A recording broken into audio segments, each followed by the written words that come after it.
Are you ready to do some RV volunteering? Or R volunteering, as we like to call it. But you're not exactly sure what to bring?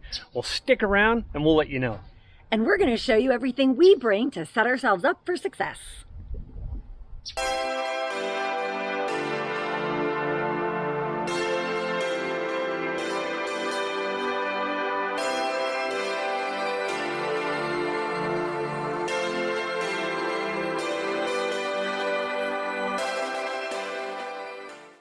We get this question a lot. What do we bring? Well, you don't really have to bring anything. Anything. But if you want to, you certainly can. Yeah, we don't want you to necessarily overload your rig when you come to volunteer with us, because a lot of the state parks that we work with or the organizations, they have bigger equipment. Yeah, so here are some of our favorite tools to bring. Tools, tools, tools. My hubby likes his tools, but I like them too. Now, one thing you want to make sure you always have is a good set of work gloves and your eye protection. And you gotta have the handy dandy tool belt. But check out what I got my hubby for his birthday.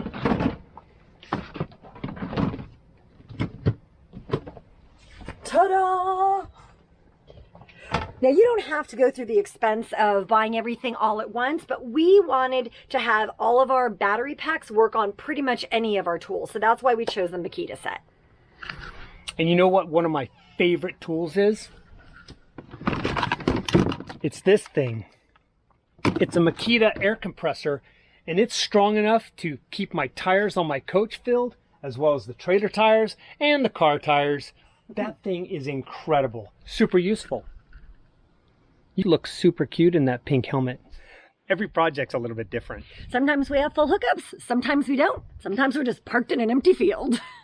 We have power, but we don't have water or dump, but we have water and dump, but we don't have power. It's all over the place. So take a look at some of the stuff that we recommend that you bring, or that we definitely bring, so that you're ready for anything. Now, this system is amazing. I picked up this water bladder system on Amazon for about $129 for 60 gallons. They do have a variety of sizes.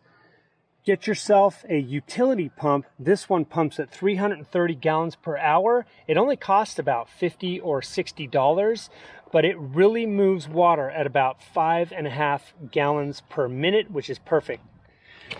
12 volt gives you some flexibility on where you're pumping, because if you don't have 110 volt available, you want to have a 12 volt system so you can connect it up to your car with these jumper cables. I picked these up at Home Depot for about $24, and they are 20 feet long, plenty of room to go from the front of the car to the back where the bladder is. One last tip. I bought myself some hoses from, I think it was Ace Hardware, and then I got some quick disconnect fittings. I use this hose to connect to the fill hose into the back of the car, and then when I'm ready, I close the valve, I remove this fitting, bring it right on over here, connect this up, and then I attach this to the fill hose to the coach.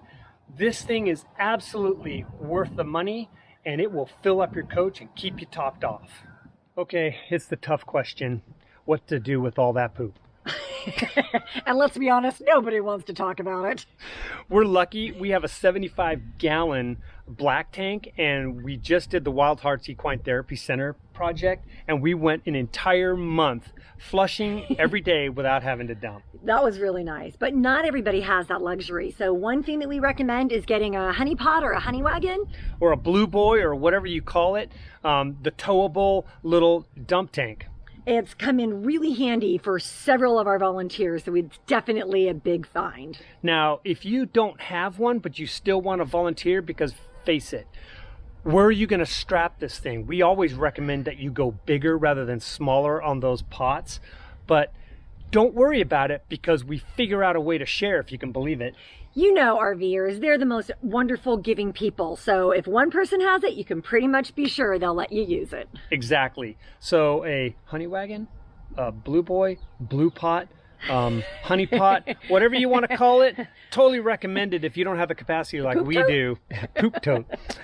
Totally recommended if you don't have the capacity that we have in our coach. So we never know what type of cell and internet service we're going to get. So we've set ourselves up with the WeBoost Drive. This is our control module. Over here is our antenna, which broadcasts the signal throughout our coach, and we run our cable right here through the slide. Check out what we've done. Pretty ingenious, thanks Jeff.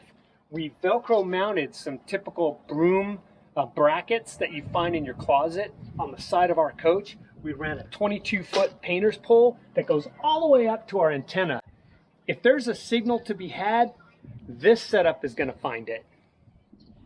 So we like to be ready for anything.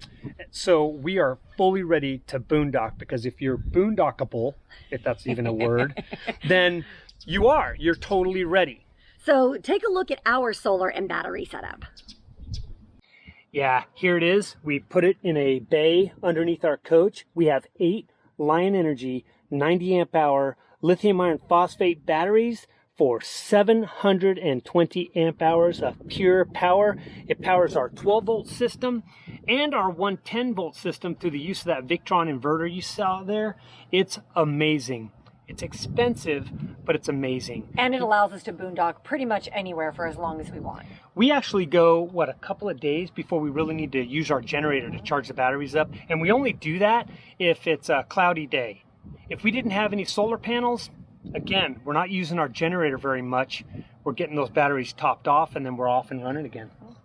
But let's go look at the solar panels.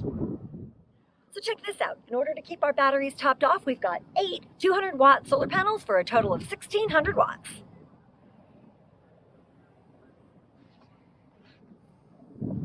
We need to clean this roof. It's a little dirty up here. It's super dirty.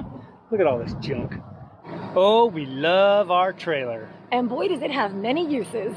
Now, a lot of people are questioning whether they need to have a trailer like this so they can pull their car, use a tow dolly, or even flat tow. But we love the setup because of all the uses that this gives us on our projects.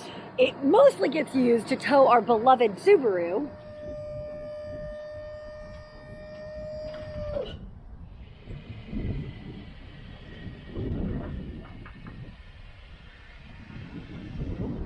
And then during projects, we haul a ton of debris. We can move gear, picnic tables, what have you, from place to place. But my favorite use is a deck. When there's fire ants and other critters that we don't want crawling all over us, we just hop on top and use it as a deck. So you don't need to bring a trailer to one of your projects. We do that, and we love this thing. Okay, hope that was super useful. Now let's get down to some business. So we're starting off 2021 at Stephen C. Foster State Park in Georgia from January 25th to February 5th. We're about halfway full, so if you're interested, please send an email to ayeartovolunteer@gmail.com. We've also locked in Tennessee, 3 state parks. We're going to start at Fall Creek Falls State Park, and that's going to run from the 15th of February until the 26th. Then we move over to Paris Landing State Park. That one's going to be from March 1st to March 12th. And then we'll do a short hop. Okay, it's a couple 100-mile hop or something like that. Over to David Crockett Birthplace State Park in eastern Tennessee. And that's also going to run from the 15th of March until the 26th.